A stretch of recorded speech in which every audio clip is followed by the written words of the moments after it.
तो जब भी मैं बहुत ज़्यादा सैड होती हूँ, बहुत ज़्यादा एंग्शियस होती हूँ किसी चीज़ के लिए, तब अगर मैंने खाना खा लिया ना, वो खाना खाते ही मेरे को एसिडिटी होती है। There's something powerful Ayurveda teaches us. वो ये कि our body actually speaks to us in different ways. But most of us हम उन सिग्नल्स को, उन साइंस को पकड़ ही नहीं पाते, समझ ही नहीं पाते।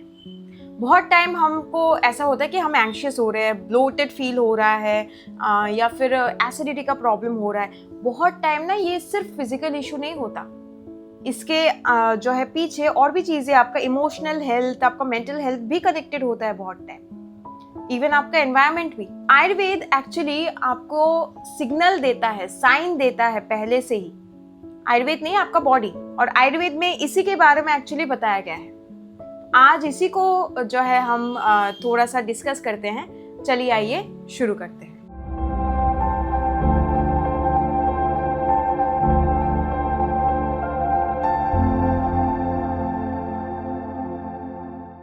The body speaks before the mind shouts. हम आजकल ऐसे एक दुनिया में रह रहे हैं जहाँ पे people have glorified pushing harder and harder and harder. Even अपना मील स्किप कर लीजिए, बस जो है काम ही करते रहिए, बस इसी चीज़ में जो है डटे रहिए। बहुत ही ज़्यादा जो है मतलब एक अनईजी लाइफस्टाइल की तरफ हम आगे बढ़ते हैं और इसको नॉर्मलाइज कर दिया गया है। बट आयुर्वेद में इन सब चीज़ों को नहीं मानते।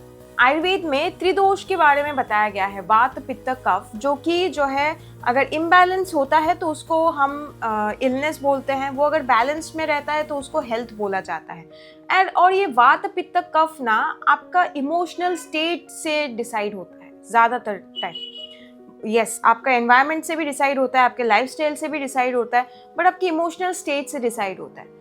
तो अगर आप बहुत ज़्यादा पुश कर रहे हैं, बहुत ज़्यादा सिर्फ हार्ड वर्क ही करते जा रहे हैं, रेस्ट नहीं ले रहे, आप खाना नहीं खा रहे ढंग से, ये सब चीज़ें आपके हेल्थ पे, फिजिकल हेल्थ पे तो ऑब्वियसली इफेक्ट करेगा ही, बट इमोशनल हेल्थ पे सबसे ज़्यादा इफेक्ट करेगा। एंड वो इन रिटर्न आपको आपके फिजिक के जो है थ्रू देखने को मिलता है। When imbalance speaks emotionally.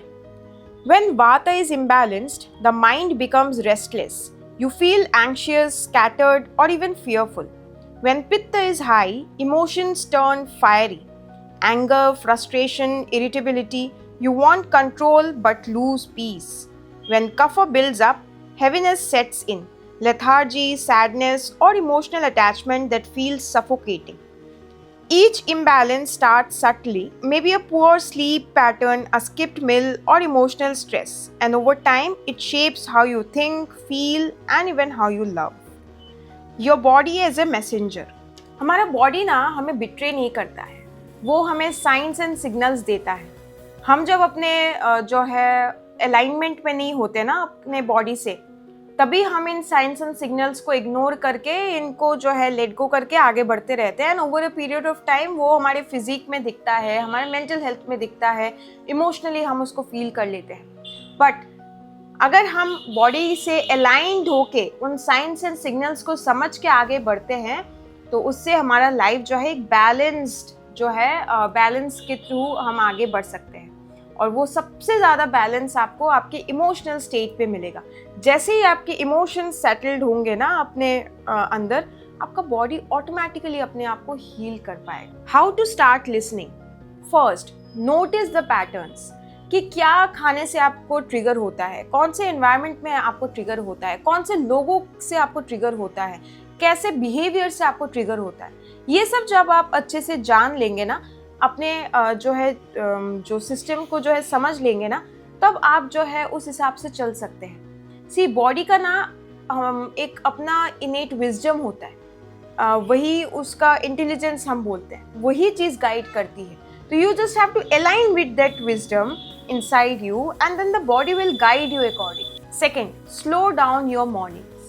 Ayurveda में दिनचर्या और ऋतुचर्या के बारे में चर्चा किया गया है। दिनचर्या यानी कि जो हमारा daily day to day activity होता है वो, और ऋतुचर्या यानी कि सीजन वाइज जो है जैसे हम चेंजेस करते हैं उस चीज़ के बारे में बोला गया है।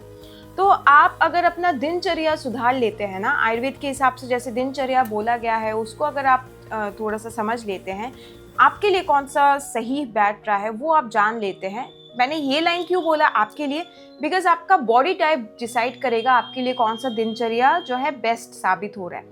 वात लोगों के लिए अलग होगा, पित्त प्रधान बॉडी के लिए अलग होगा, कफ प्रधान बॉडी के लिए अलग होगा। So first you need to actually know what's your body type and then you have to जो है गो अकॉर्डिंगली।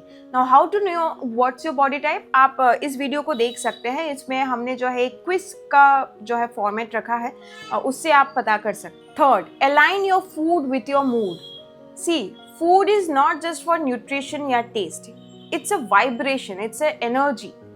आपका मूड जैसा है ना, आप उस हिसाब से अगर अपना फूड इनटेक करते हैं, that's going to help you.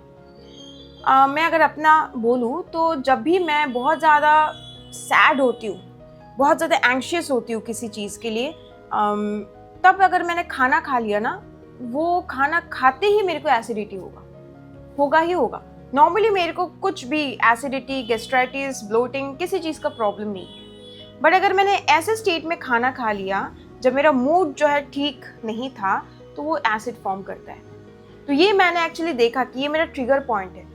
तो अभी से मैं क्या करती हूँ कि कभी भी मेरा अगर मूड ऐसा ऑफ हुआ, जो कि हो सकता है, तो I actually give time to settle down. वो इमोशन जब सेटल हो जाता है, उसके बाद मैं खाना खाती हूँ and then it becomes normal. Fourth, respect rest. See, आजकल हम जो है मानने लगे हैं कि रेस्ट मतलब लेजीनेस। आयुर्वेद में इसको ऐसा नहीं माना जाता। आयुर्वेद में बॉडी को एनफ रेस्ट जो है देने की बात है, और मॉडर्न मेडिकल साइंस में भी ये जो है बोला गया है कि रेस्ट इज इम्पॉर्टेंट। आप सिर्फ और सिर्फ जस्ट हसल करो के नाम पे मतलब कुछ भी कर रहे हैं, ऐसा नहीं चलता। Body needs time to recover. जब हम सोते हैं ना रात को, तब हमारी बॉडी रिकवर होती है, इसीलिए नेक्स्ट डे सुबह हम एनर्जाइज्ड होंगे नहीं होंगे, वो उस रिकवरी डिसाइड करता है। अगर अच्छे से रिकवर नहीं हुआ, नेक्स्ट डे एनर्जाइज्ड नहीं फील होगा।